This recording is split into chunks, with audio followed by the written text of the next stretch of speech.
Hey there, Silver Tongue Devil here. In this video we're going to be looking at some of my tips and tricks for the upcoming tournament. Remember that I know as much as you do based on the briefs, and a lot of my knowledge is going to be based on previous tournaments. It should carry across though, because this tournament is going to be fairly similar in format. Right, let's get on with those tips, in no particular order.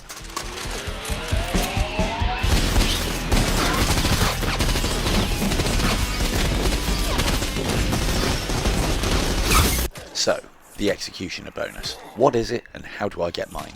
Executioner points are simply awarded for killing enemies within quick succession. Simply kill an enemy with a headshot or a body shot to start the chain, then kill another enemy and continue. As said, kill chain increases in number, the amount of time that you have between kills decreases, but the amount of points that you get for executing increases. This kill chain caps at 20 kills, so after 20 kills you are being awarded the maximum executioner bonus per kill at that point and onwards. I personally try to score all of my kills within 6 seconds of each other just to make sure that I have definitely got those executioner bonuses, and also do it with headshots because they're worth more points. At higher cycles, the execution chain becomes more difficult to continue, this being down to the fact that enemies have a higher health pool and are so slower to kill. However, within this tournament we shouldn't get to that stage. 10 minutes is not very long at all, and I don't think we'll be able to get too far into the cycles. I would imagine the top scorers in this tournament will be using the executioner bonus to supplement their score. The mainstay will come from the next section.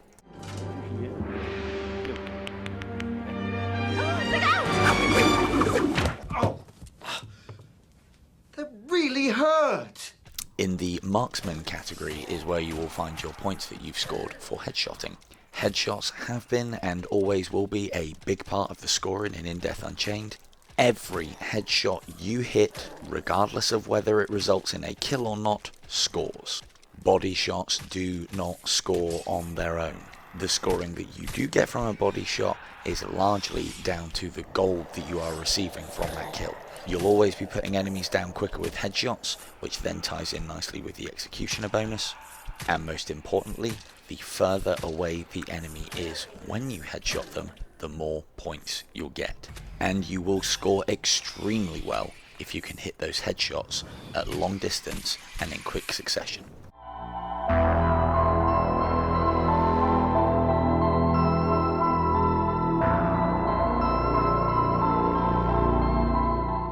Some of the areas in the lower levels of Desolation can be an absolute labyrinth. Make sure you know the layouts, make sure you know your way around. Make sure you have a route planned for these sections, and make sure that you have an escape that's just as quick.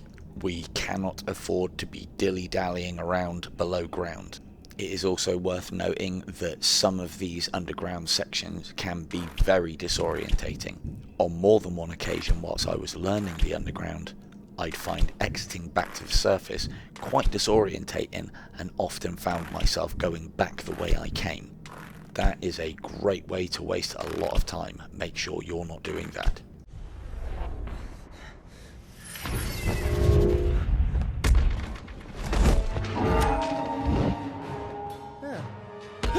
This tournament will most likely be won by the fastest, most efficient player. Think about how many seconds it's going to cost you if you were to say, stop in the shop, have a look around, grab that favourite arrow and get back out there. You only have 10 minutes. Do you really think you've got time to be checking the tournament clock? You should also be asking yourself, do you really need to pick up that arrow?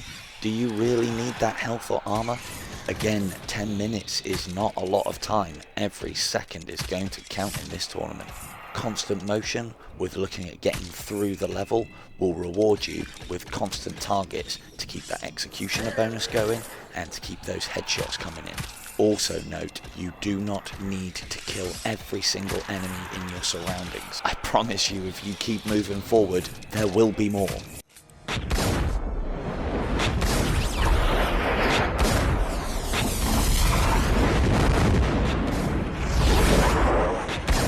The slow time that you can bring about by using the arrow select button, I can tell you that this will slow the executioner bonus clock that is ticking in the background. However, During tournaments, there is a price. The tournament clock will continue to tick at the same rate regardless of whether you have put the game into slow motion or not. I would advise you think heavily upon how much you use slow time, and especially where you use it. Also, for the same reason, cataclysms can be a dangerous arrow for tournament time. Their explosions will put the game into slow time more often than not.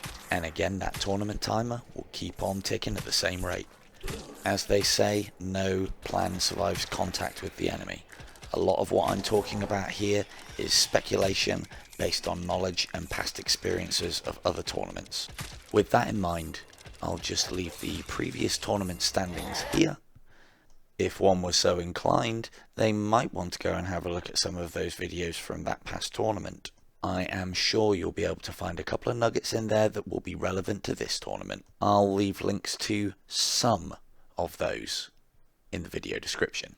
And as always, since it's tournament time, I will see you at the top.